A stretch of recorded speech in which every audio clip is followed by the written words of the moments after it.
Yo, what's going on? It's Sparky here, coach of the Thunderers from Down Under Us, bringing you guys my BBR Season 4 draft analysis. Now, as you can see, this is a multi-draft. Now, what that means is that we will be drafting a total of 3 times this season. This is our first draft, which will take us through the first 4 rounds. Then we'll draft again, have another 4 battles. Then we'll draft a final time for the remaining 3 battles of the regular season. After that, assuming we make playoffs, we're able to make a new roster that can contain any mons that we have drafted previously this season, as long as we maintain the tier requirements. In this draft, we'll pick number 8 of 12, which isn't great, but we still managed to get one of our round 1 targets, which I'm pretty happy about.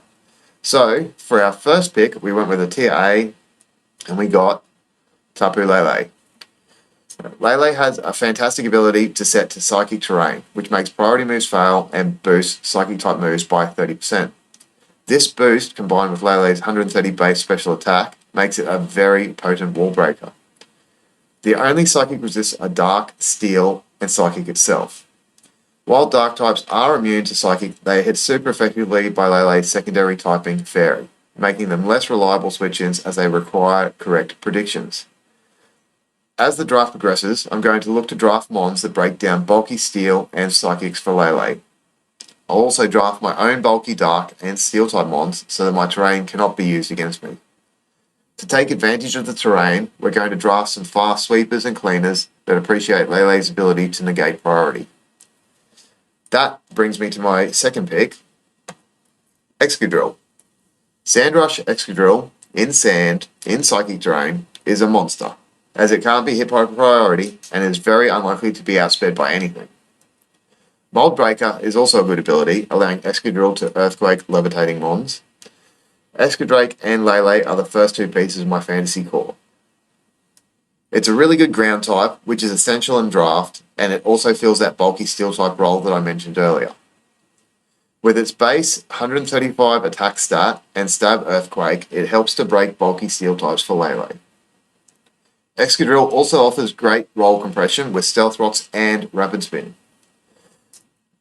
Next, I wanted to make sure I could secure a sand setter for Excadrill, and we got Gigalith. In my opinion, Gigalith is the best sand setter available. It offers a lot and is very affordable at C tier. The Spadef boost from sand makes Giga a great special defensive wall that often gets overlooked. I had it on a previous PDL draft as a Spadef wall, and it put in plenty of work without any sand abusers. Well, that's kind of a lie. I had a Sand Slash, but that doesn't really count. Giga also sets rocks, so now I have 2 setters and 1 removal, which is a great spot to be in early draft. Next, I wanted to make sure to get a bulky dark type, like I mentioned earlier, to stop my opponents using my terrain against me. And that dark type is Zarude. Cue the Zarude in Sandstorm memes.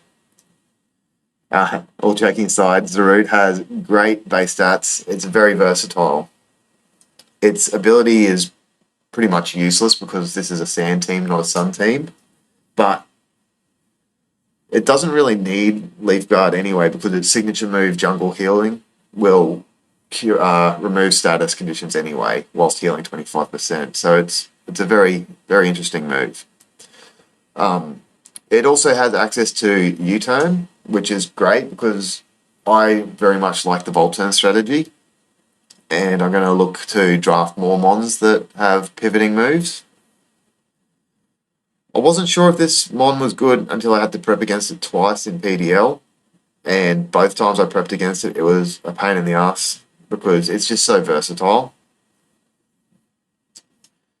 But I'm looking forward to using it this season to see what I can do with it. Next, I'm going to dip down into the E tier, which may seem a little strange, but I wanted to make sure I got one of the best E tiers available. And that is Rotom Fan. Now, Rotom Fan has all the stats and moves, minus the form-specific moves, of course, of any of the other Rotom forms, for a budget price. Electric Flying is a great defensive typing. It has access to Defog as another removal option, so that Excadrill isn't forced into that role. Volt Switch adds another mon to my Volt Turn core. And all in all, it's a very solid mon. My next pick was something I didn't expect to still be on the board in round 6. I feel like at B tier, this mon is very undervalued, and it is Blacephalon. Along with Zarude, they are my first 2 pieces of my Firewater Grass core. Blacephalon's an excellent cleaner and breaker. It has a great speed tier. Ghost is the best offensive type in the game. Sometimes it's not about what you can hit super effectively, but what you can hit neutrally with strong stab moves. It helps break down bulky steel and psychic types for Lele. And it's a great choice user, which is, once it gets a beast boost going, it's very hard to stop. Next, I wanted to complete my Firewater Grass core and pick up a bulky water to tie the team together. There were a couple that would have worked, but the one that I was after was Melodic. It's a great bulky water with excellent stats and reliable recovery. Flip Turn makes it even better, adding another mon to my Volt Turn core. The team needed ways to get my offensive mons in safely. Volt Turn isn't only good for setup sweepers. If you have something that can 2-hit KO everything on your opponent's team like Lele and Blacephalon, then something dies every time you bring them in for free. By this point, I'd already drafted everything I wanted or needed, so I was just adding good value lower tier defensive mons to my roster. Next up was Piloswine. I used Piloswine last BBR and really enjoyed using it. It's a great bulky stealth rock setter with a very respectable attack stat. It has access to priority, although not great in psychic terrain, it still has its uses. Gives me another ice resist, and more importantly, a freeze dry resist, which are fairly hard to come by. Another ground type is never a bad thing, as is another rock setter, which Piloswine does both. And the next mon that I'm going to get is again a low tier value pick, and that is Druddigon. I've used Druddigon previously in PDL. It has 3 good abilities. Probably the best one though is Rough Skin. When combined with Rocky Helmet, it's a great combo to combat physical attackers that can take 1/3 of their health each time they make contact. It's another stealth rock setter. It completes my fantasy core.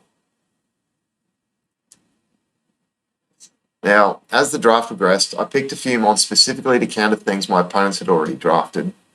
I'll keep most of these close to my chest, except for this next one, because Liger already knows that this is one of my favourite low-tier Mamo checks. Wheezing. Wheezing has 2 great abilities, Levitate, which removes a weakness, and Neutralizing Gas, which makes Wheezing a grounded poison, which is something that every draft needs to not be susceptible to toxic spikes. It's a great physical wall with excellent support moves. It really only does one thing, but it does that one thing well, and that's being a physical wall. It has a great move pool with really useful support options like Will-O-Wisp and Corrosive Gas. Corrosive Gas is very underrated. I think it's pretty much just knockoff without damage, but I really enjoy removing items because it gives you valuable information on what set the opponent might be running. Okay, so now that's the whole team we've gone through. Next, we'll have a look at what teams we'll be facing with this draft. Okay, so round 1, we have the Sanibel Salazzles, coached by Kafungal. Round 2 is the Olivine City Volties, coached by Miss Darazard, who we faced in the BBR Season 2 finals. Round 3 is our prep partner and fellow Aussie.